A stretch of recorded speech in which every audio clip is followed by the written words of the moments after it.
Hi, my name is Mark, and today I'd like to tell you something about the Dark Quarter, a game I got from Lucky Duck Games. Thanks for sending it. I already did some content about the Dark Quarter 3 years ago when the game was on Kickstarter. I did a preview of the prototype.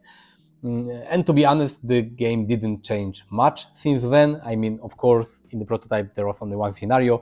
Here there are many more scenarios. In the base game you have 4 scenarios, but there are expansions with even more content. So there is more story, but the game plays more or less the same. So the things I told you 3 years ago are still valid.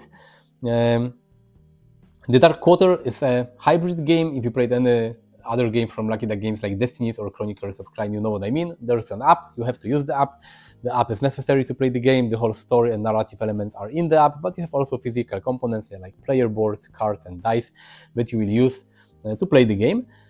And this is a noir detective game, crime game, like you have some things that some cases that you have to solve, but it's more like supernatural. You have voodoo, you have vampires, you have werewolf. The game was created together with Van Ryder Games, and you may know Van Ryder Games from games like Detective City of Angels or Final Girl. So Lucky Duck Games and Van Ryder Games got together and they created the Dark Quarter.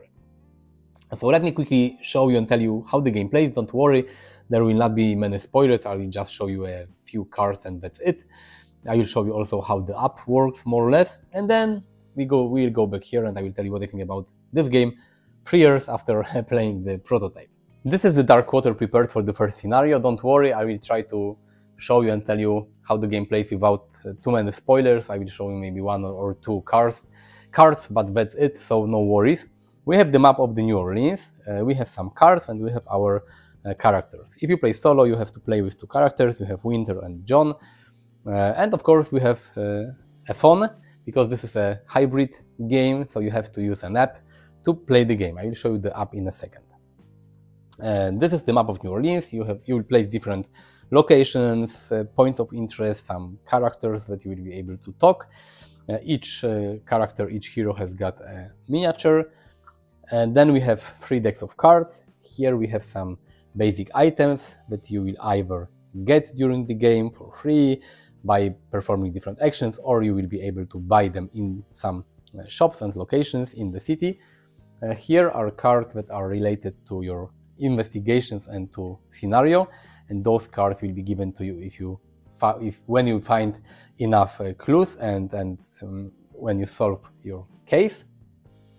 And those big cards are different locations that are like zoomed in areas of the New Orleans, of the main city. So when you enter one of those locations here, and when you go to some locations and the game will tell you to take one of those cards, you will place them on the table, and then you will see in more detail specific area of the city. And of course we have our characters, our heroes. A hero board looks like this. You have 4 different tracks and 4 different stats. The first one is talent, then there is combat, arcane and charisma. And you can see those small cubes here, and those cubes represent like your how good you are in a specific skill. Because each character apart from the board has got dice. Here are your 2 main dice, but you also have 3 effort dice. And during different tests you will roll those dice. And after you roll the dice, you will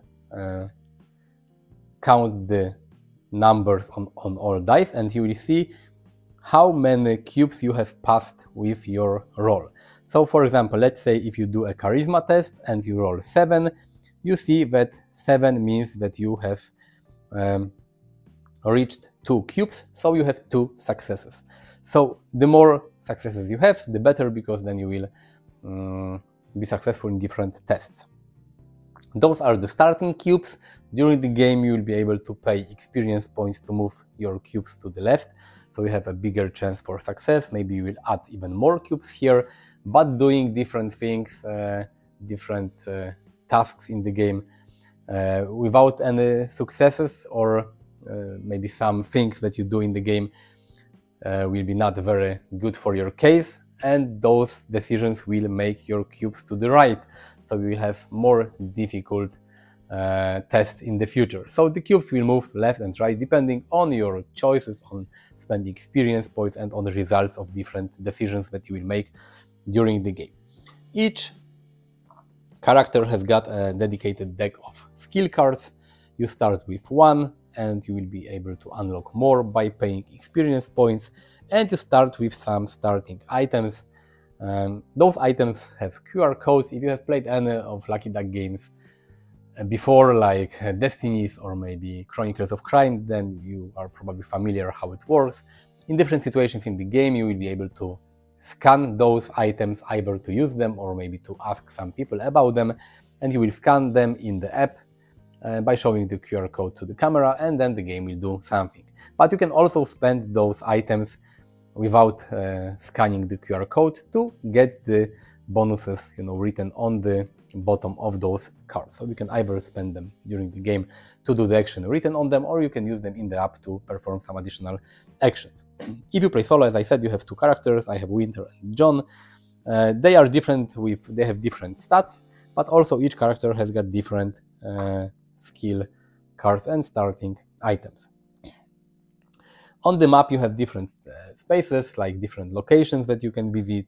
You have some people you can talk to, and you have your miniatures of your main characters, because the main characters are miniatures and the rest is are tokens.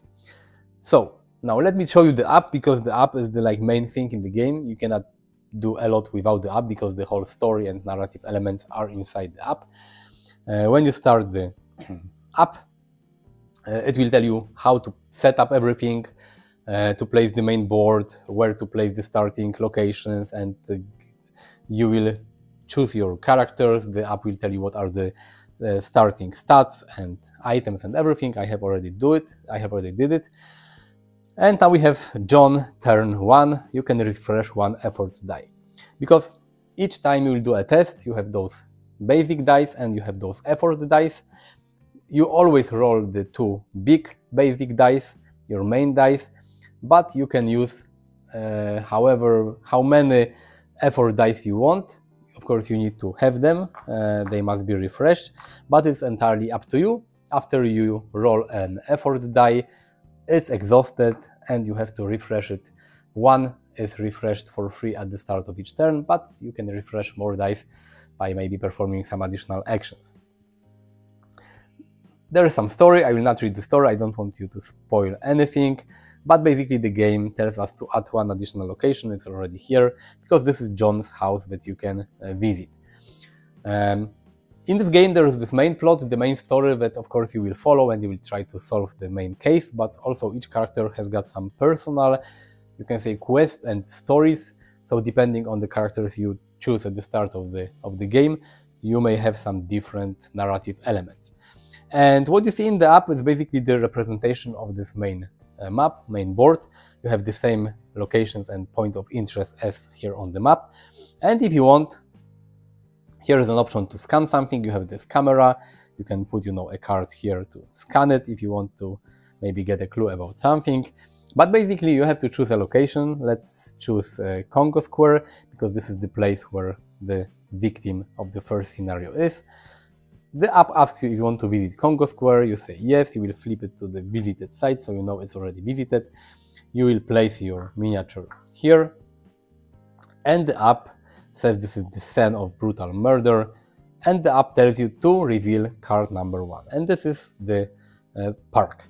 As you can see, it looks similar like this, but this is like the zoomed in version with more details. You have to place it somewhere. Let's place it on the map for now. When you play the game, normally you need some space around the map to place those locations that you will visit during the game. So you have placed this location. You will place a police officer that guides, that is here and secures the crime scene. And then there is a suspicious tall man that you need to place here. And you will place your character in this Louis Armstrong park. And you can continue. So now you have a choice. You have those two persons here, like the police officer and the tall man, and you can choose one and talk to. Let's talk to the police officer. Visit police officer, let's do yes. And you have some text, some description, and you try to convince the police officer that you should see the crime scene, but he doesn't believe you really, and you can charm your way past the cop, or you can get past the cop with magic. We play with John. He's got bigger chance to, charm and use charisma instead of magic. Let's do this. Charm your way past the cop, and now you have a test. Because we have 3 dice, we can roll them. You can roll only those 2 and leave this one for the future, but let's do it. Let's roll all of them. And it's 2 plus 2 plus this, and this is basically nothing. You need some special cards to turn those symbols into a success. And 4, we needed at least 5, so we have 0 successes. We can confirm, yes, it's correct. I can refresh one of my dice, so the one I use can be refreshed. But he didn't believe me, so my turn ends. Let's go with Winter. He's got some additional story text, but he will go as well. Let's go here to the Congo Square. He will help John, because John is not very good at talking. And let's try to convince the police officer that we should see the crime scene. John has got the skill that you can, if you talk with police, you can get 1 success, but I think it's not this type of test, but let's do it. We have 4 and 2, and this symbol means 1 additional success. So 6 is 1 success here and 1 here, so we have 2 successes. We can use it. And we have improved our skill. So you move the rightmost cube 1 space to the left, so we are better at charisma. Okay, the cup is gone. I can remove it. And now the app tells me to place card number 2, and this is the murder side. So I will put it here. Let's put it here. Okay. Here we have some story, and we should place Detective LeBlanc. He's here, he's the main guy on the crime scene. And here we can put the victim that we can investigate. At the center of the square lay murdered body. And I can do something else still. Let's say that we can talk to detective, we can visit him, and we can try to question him. And this is basically how the game works. You will walk to different locations. The game will tell you to place different cards on the table. You will make different choices. You will roll those dice. You will modify your skills and your abilities to have a better chance to solve the case. And you will try to solve the case. You have 4 different scenarios connected together in the base game, and you have to solve the main plot in this game. So this is how the game plays. Let me tell you what I think about it. So now you know how the game plays. You have seen the app, you have seen the physical components, and let me tell you that I had a lot of fun playing this game. I really like the story, I really like the setting, the dark setting, New Orleans, 80s, vampires, werewolves, voodoo and magic.